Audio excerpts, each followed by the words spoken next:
channel. It's Sachi Adia. I hope you guys are enjoying your time in quarantine. It's a beautiful day outside, so I decided to shoot outside today.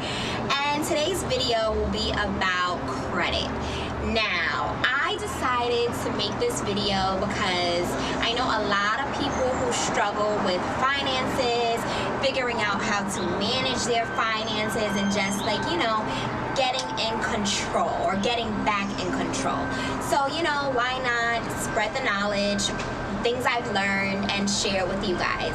So, this video is definitely more complicated than I anticipated, just because it's like someone with a lower credit score is obviously gonna need different advice from someone with a higher credit score.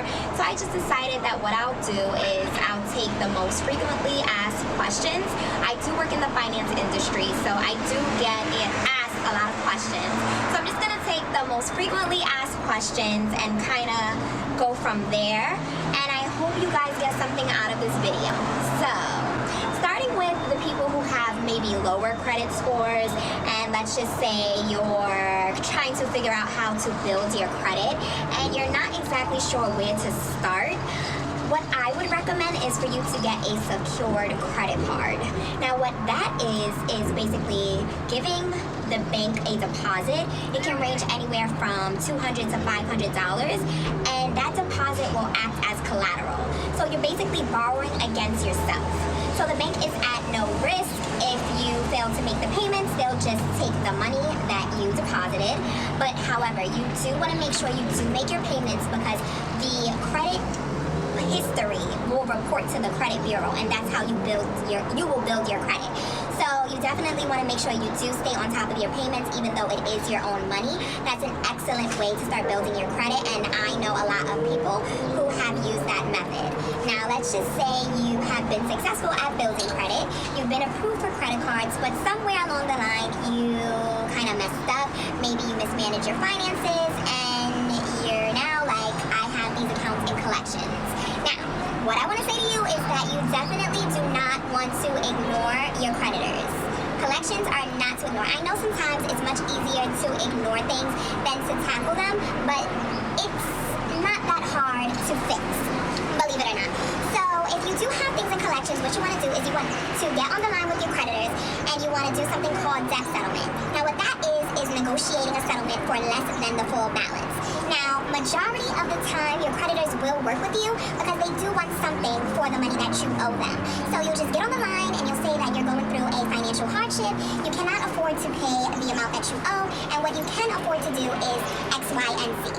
And hopefully you guys can come to some sort of an agreement. You receive a settlement letter. Make sure you request a settlement letter. And once you follow the terms of the agreement and the account is paid for the amount that you negotiated, the account will be marked as settled in full.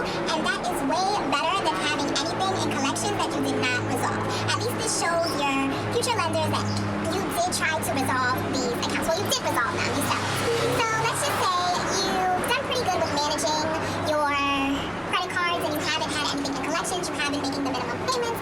However, you maxed out all your cards. So I guess you haven't been pretty good, but you didn't default, but you maxed them out. You mismanaged your spending habits. So if you're in that scenario, and let's just say you have all these cards, you once had good credit, so you got approved for all these cards, and you have all these different balances. You have 500 here, 1,500 here, 5,800 here, 10,000 here, 200 there, and you're just like, where do I begin? I have all these interest rates, and I just don't know how to get this back to zero. So what I would recommend is a debt consolidation loan. Now, if you can get approved for one, definitely apply. Look for one with a low interest rate so it'll make sense.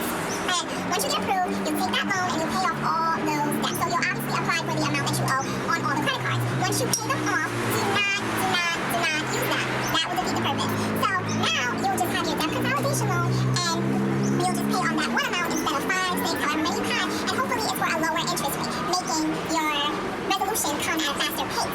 And let's say that you can't get approved for a debt consolidation loan. If you can't get approved for a debt consolidation loan, what I would recommend is the snowball method. Now, many of you may have heard this before. It's commonly used by Dave Ramsey. He, I would say, is a financial advisor, and he is all about being debt-free, which I eventually hope to be in the future. That should be the goal, I hope, for everyone. So what he recommends is the snowball method, and what that is you're starting with the lowest debt that you have, let's just say that's $500, and you'll tackle that one first. So you pay the minimum payment at minimum, or whatever you can afford to pay, towards that debt, get it paid off, and then once that's paid off, you take that minimum amount, and whatever else you can afford